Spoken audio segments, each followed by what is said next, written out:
Hello everybody, welcome to book recommendations episode. Hi guys, if you're new, this is Priyanka, and if you're old, welcome back to my channel. Before we get the video started, please make sure to subscribe. If you've liked all my previous videos, please like, share and comment. And yes, let's get the video started. Before I give you book recommendations, I have couple of tips on how to select a proper book and what are the pros and cons of reading.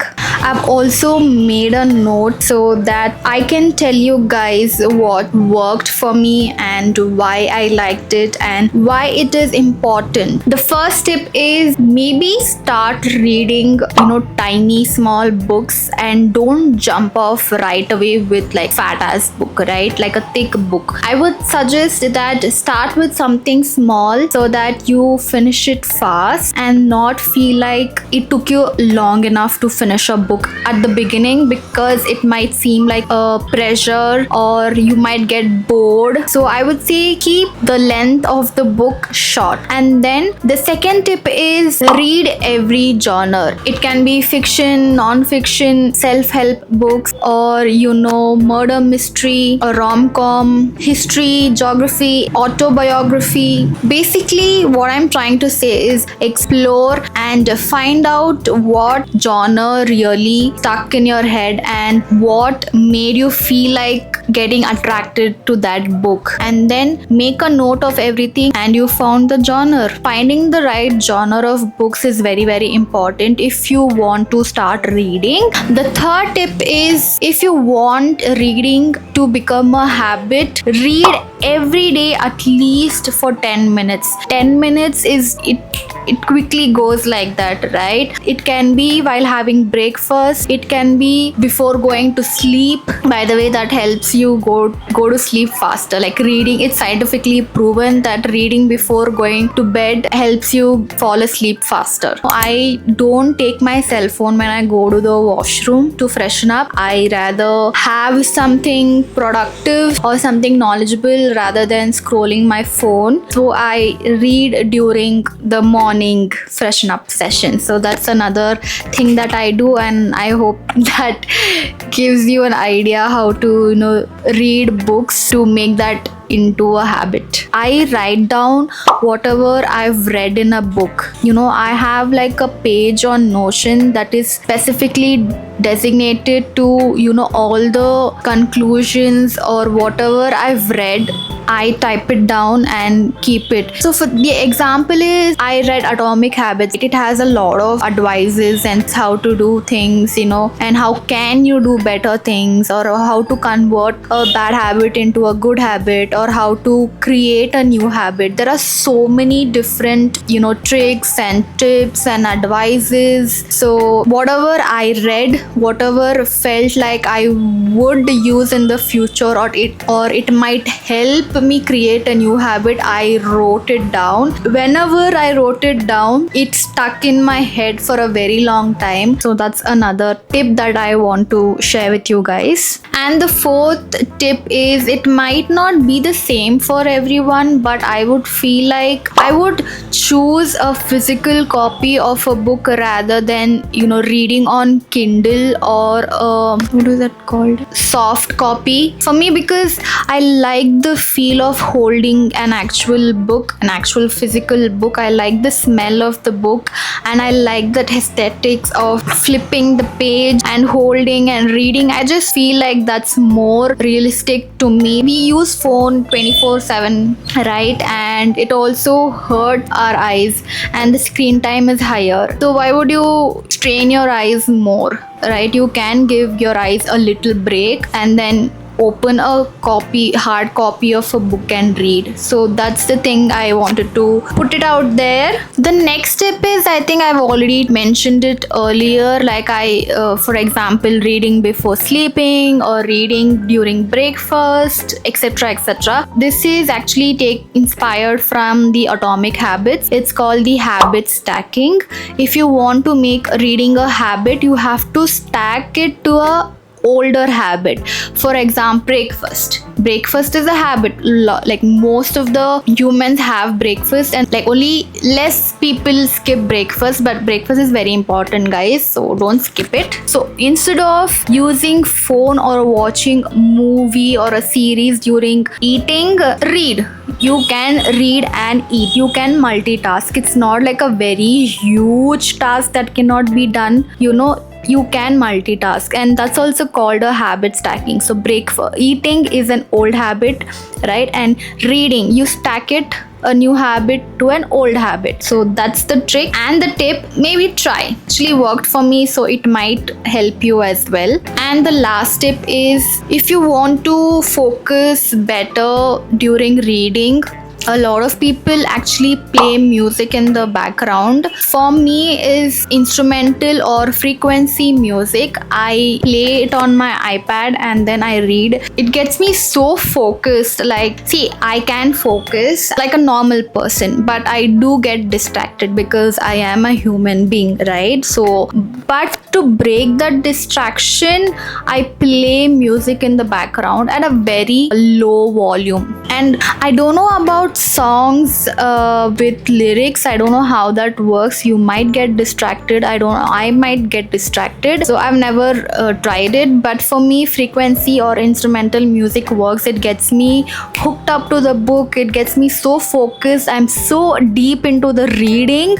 And I'm like, I don't even realize when the time runs out. I can read for 1-2 hours straight. So that's all with the tip. And I want to tell you what are the pros and cons. Okay, what is the advantage of reading? So before I start, let me tell you that learning is something that is never ending. It is infinity. It is something that can only stop until you stop breathing. And I've always believed that, and I always follow that. I never say no to learning something new. I am open to learning something new. And that brings me to the first advantage, is that reading is something that is going to increase your knowledge about things that you read in general. For an instance, I read a lot of self-help books, or about emotions, or about psychology, or about how brain works. And whatever I didn't learn during my school or college, I kind of read in these books, and that is an expansion of my knowledge on a specific topic. So that's the first advantage, and I think that's very cool. And the second advantage is, it was funny, but I realized couple of weeks back that my words, like new words that I've read from a book, I kind of used in a conversation. Reading will help you with new words in your dictionary. And the third, also somewhat related, is you can speak better. It improves your speaking skill. I used to blabber so much, and I still do, but I have the confidence now. Compare my old videos to this particular video, you might see a difference in my speaking. I'm very confident. My pronunciation is better. This other advantage, I think I've mentioned it earlier. Reading helps you fall asleep faster. Then just because you fall asleep doesn't mean the book is boring. It's just that reading is a way of relaxation for your brain. Next two advantages are, it helps you focusing and it reduces screen time. So the next advantage is also related to the first one that I told you. I told you that it increases your knowledge about a specific topic or about life in general. And also because you are reading a book from a third person, right? So that will also help in you broaden your perspective. It will give you an different insight about something, or you want to do something and it's not working out, you would try to do something that someone else did in a positive context. So please don't think negatively what I'm trying to say. It's just that I want to say it kind of gives me a different perspective about things in general, and I think that also fascinates me, that I'm like, oh, this can be done in a different way as well. Why haven't I thought about it that way, right? Because everybody is different and everybody's opinion is different. Everybody has a different way of judging different things, and learning about that also is a skill. It's like now, instead of knowing one way, you know two ways to handle a situation, so which is cool, right? It also makes you smarter. Okay, that's it for all the advantages, and the disadvantage I've not thought of or had of so far.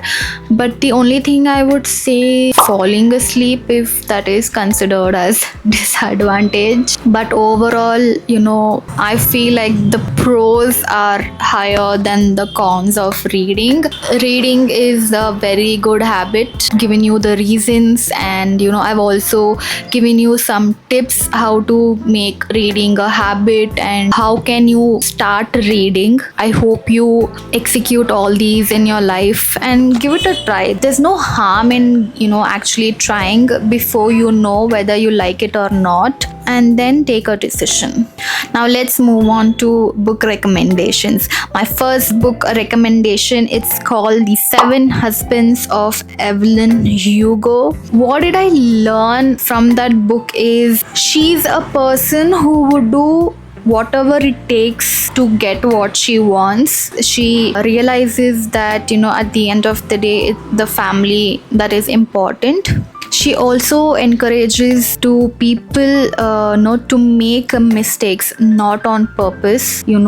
She says make mistakes and don't be afraid of them, because until you do a mistake you won't experience and know the lesson, right? So you become smarter and not to repeat the same mistake again. The other one is actually a love story. It's called The Icebreaker. For people who've loved the 50 Shades of Grey, I think you would also like Icebreaker. It's something similar. Let's move on to the third one. It's called The Art of Being Alone. Here in this book, the lessons that I've taken away is, learn about yourself every day. Something that is lifelong process. Being alone is okay, being comfortable in that is okay. And the fourth book is Ikigai, a very famous book. It's a Japanese inspired book. Basically, it's finding your purpose in life and how you have to live life. Very simple. Just go for it if you haven't read it already. The next is called The Power of Your Subconscious Mind. If you are someone that is, into this kind of genre or topic, you definitely have to read that book. It's a very clear cut book about, what's the difference between your conscious mind and subconscious mind, how your body is related to it and how the conscious mind works and how does it control your subconscious mind. Next is the series of Shiva Trilogy. If you're a huge fan of Shiva and his teachings and is about his life, those series, you have to read it. The seventh suggestion is another self-help book. It's called The Think Straight. I've also written, sometimes it can be true or untrue. Biggest of all, no quick decisions. Like, don't make quick decisions because you might regret in the future. Like, for instance, you agree to attend a meeting, you'll be like, okay, and then when the time comes, you'll be like, why did I even agree for it? I think this is very normal and a lot of people do that. I myself have done it so many times. So now I take my time to give an answer. The next one is give importance to details. Always make sure to double check the tiniest details, otherwise even the smallest mistake can cause you a problem. The eighth recommendation is master your emotions. Here also it's a very huge paragraph with like 11 exercises on how to practice to let go of emotions. The last second book is called The Alchemist. I don't know how it's pronounced, but you get the point. Okay, what I've taken away from the book is everybody on earth has dreams. They start on the path to achieve, but as time passes, difficulties increase. People tend to give up halfway and get used to the present state, so they give up the dreams and forget about it after a while. I am like this, somewhere I was, and I've lost that, and I took a lot of time to come back, and I'm still on the path of finding a new dream now. This is another book that it's a very small book but has some deep thought and some deep lessons. And the last book is Everything is Fucked. I mean it, that's the title of the book. I'm not even kidding, guys. That's the title. Like I'm like, wow, the author has some real guts. Anyways, here also it's something similar to your conscious mind, subconscious mind, and here it even explains the Newton's 3 laws of emotions. Even I'm surprised, I read all these kind of books and how my knowledge has increased and how my dictionary has new vocabulary. I'm just like realizing how fun reading is, and I just hope that people spend time reading rather than wasting time on Instagram or YouTube. See, no offense, but that's going to be there always. Choosing to read is a difficult thing, but it's also something of value. If you have enjoyed this video, please make sure to like and share. You can also comment down. Yeah, that's it, guys. I'm very sleepy. It's late at night. I'm filming this video, but yes, I just want to remind you guys, please subscribe, don't forget, and see you guys in the next video. Bye bye. Good night, guys.